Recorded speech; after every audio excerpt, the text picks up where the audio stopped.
Ngobrol biar apa tadi Pak? Biar Curhat dan cuan. cuan. Practitioner itu cuman dinilai, kalian mah cuma kos buat perusahaan, bayar iklan, bayar influencer. Sebenarnya visinya adalah kita perkasa di negeri sendiri.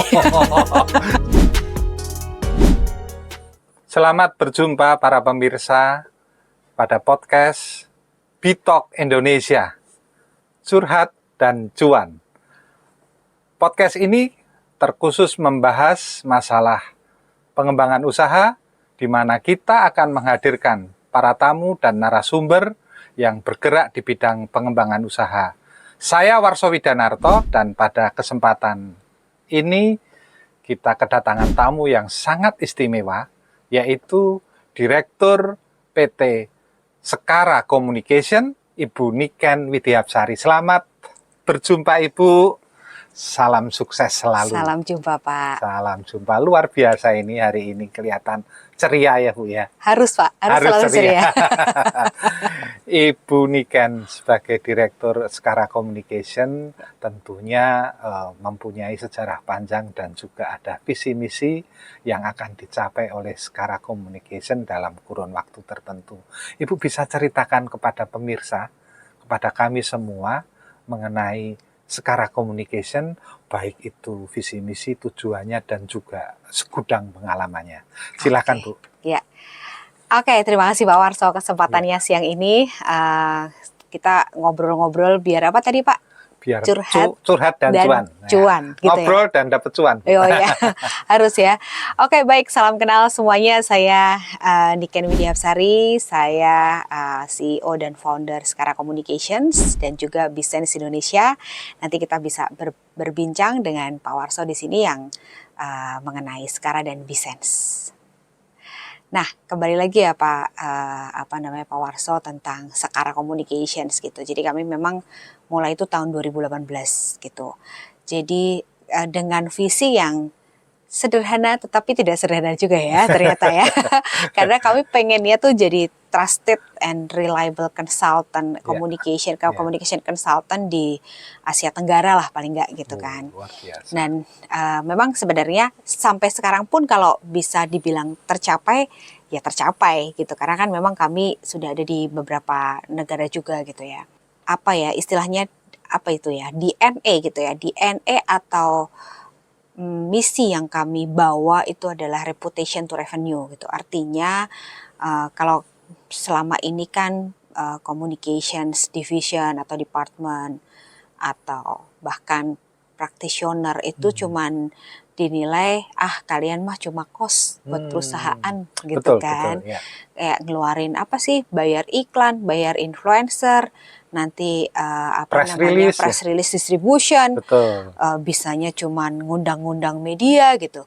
Itu real Pak, itu kami rasakan bahkan sampai saat ini gitu kan. Di tengah kemajuan bisnis gitu ya, dunia bisnis gitu, itu masih kami rasakan orang-orang yang belum memahami peran PR atau peran communications itu strategis itu gitu. Nah, that's why kita juga mengedukasi ke klien-klien kami gitu ya, klien-klien kita supaya jangan mereka tuh terjebak bahwa communication itu hanya cost buat perusahaan, tetapi kita juga encourage bagaimana teman-teman di communication division itu bisa menjadi partner atasan mereka gitu kan, bahkan sampai CEO mereka untuk menentukan arah komunikasinya, sehingga nanti tujuan bisnisnya juga tercapai. Tujuan bisnis dari sisi komunikasi gitu ya. Artinya misalnya nih paling sederhana sebenarnya memetakan siapa sih target audience yang utama gitu.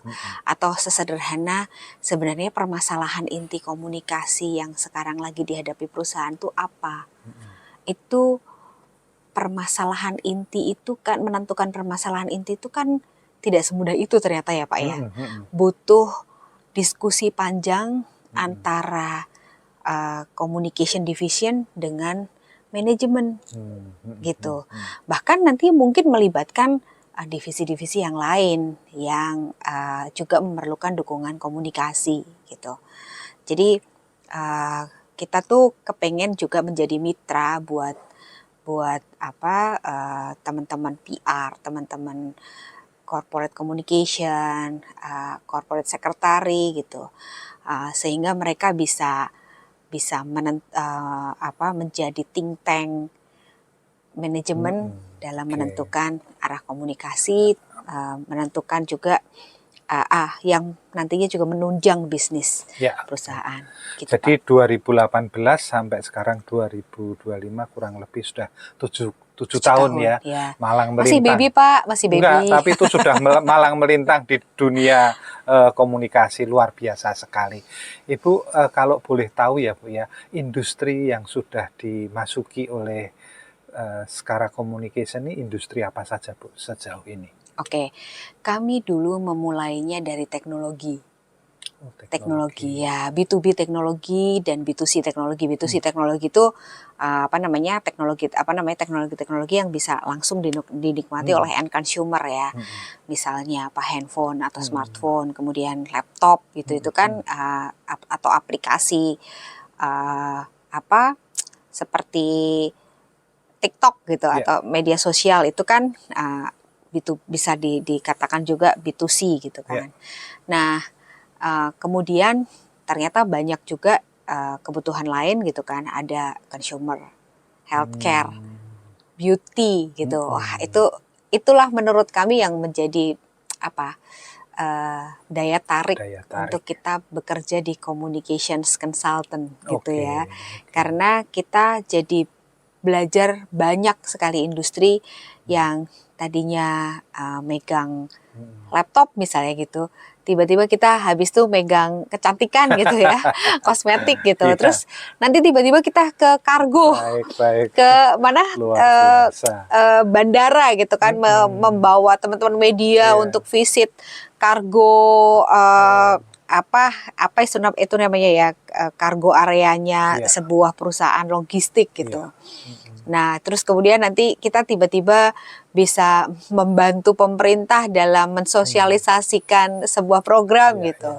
Jadi kalau boleh diringkas ya, kami sebenarnya sudah ada di berbagai industri gitu ya, dari baik yang B2B maupun B2C. Gitu. Baik Ibu, kalau secara konkret Bu ya, layanan yang sudah diberikan tuh bentuknya seperti apa? Konkretnya seperti apa Bu? Ya, jadi layanannya sekarang itu juga beragam, dan karena kebutuhan PR itu juga berkembang ke arah marketing, akhirnya kita juga merambah ke memperluas diri ke marketing service gitu ya. That's why kita akan menamakan diri integrated communications consultant gitu, karena memang nggak cuma di strategi komunikasinya aja, tetapi juga sampai ke implementasinya gitu. Jadi tergantung, misalnya klien saya cuma butuh stratkomnya aja, ya sudah kita bikinin stratkomnya gitu. Mulainya dari mana, kita riset dulu, kita petakan dulu masalah inti komunikasinya apa tadi gitu kan, apa yang mau disampaikan, lalu kita menelaah lagi siapa yang menjadi stakeholder utama, sehingga nanti kita juga bisa membangun pesan kunci yang tepat bagi masing-masing stakeholder.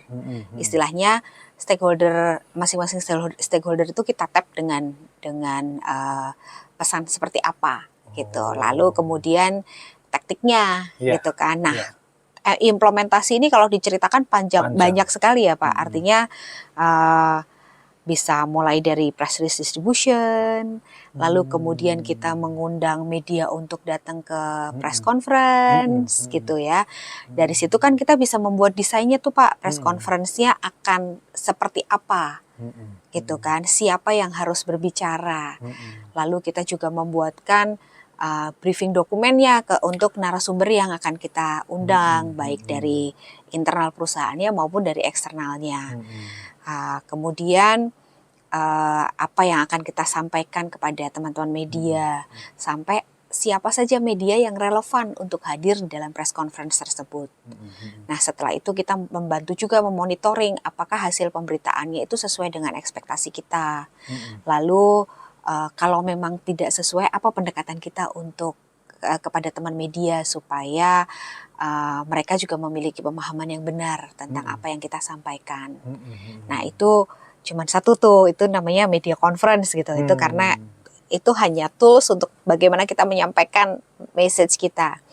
Sekarang berkembang gitu kan. Sekarang ada yang namanya social media management atau apa namanya social media handling gitu ya. Jadi ada yang menyebutnya social media management, ada yang bilangnya handling gitu.